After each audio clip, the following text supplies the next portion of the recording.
Thomas the Tank Engine was feeling very happy. His blue coat shone in the sun, he was right on time, and all around his branch line, the countryside seemed prettier than ever before.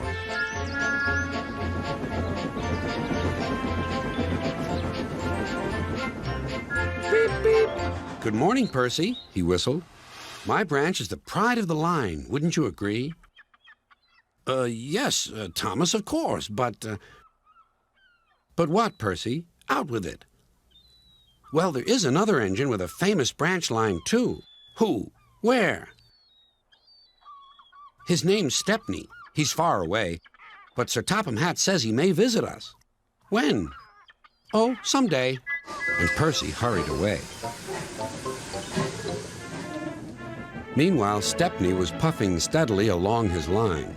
It isn't very long, and that made him feel a little sad.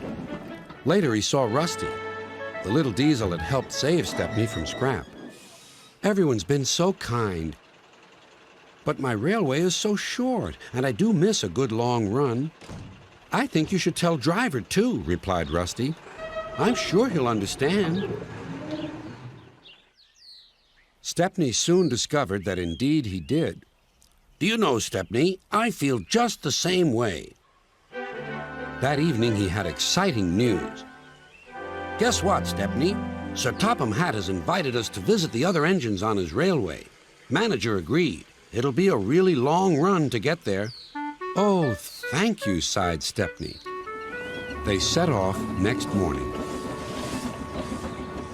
By now, all the other engines were talking about Stepney.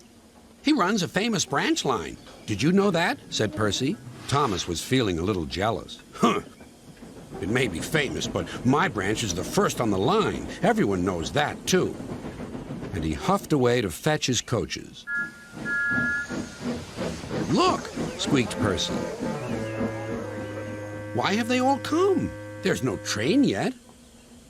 But Percy was wrong. The signal dropped, and from far away an engine whistled. Here he comes, yelled Douglas. Stepney puffed proudly through the junction.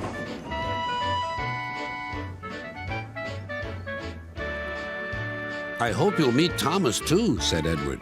You both have branch lines to be proud of. Then Stepney set off to help Duck shunt coaches in the yards, and they worked happily together all afternoon.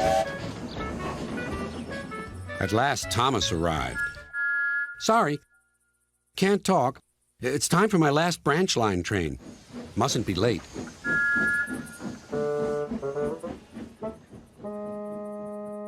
He was hardly out of sight when the engines heard shouting at the station. Moments later came the alarm. Stop all trains! The signalman answered the telephone. A special, is it? I see. Thomas was impatient. Why are we waiting? My passengers are being delayed. Sorry, Thomas, said his driver. We're being shunted to allow another train to pass. Soon they heard an unfamiliar puffing sound. There was Stepney with his headlamp swaying and whistle blowing.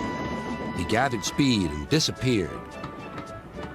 Well, bust my boiler, said Thomas the Tank Engine. Next morning, he was still fuming. Shunted, and on my own branch, too. It's a disgrace.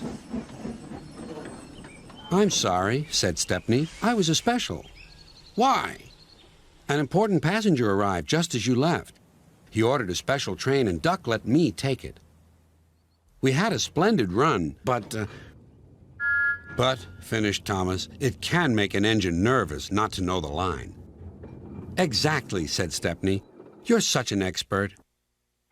Thomas felt much better. He couldn't be cross anymore and began telling Stepney all about his branch line.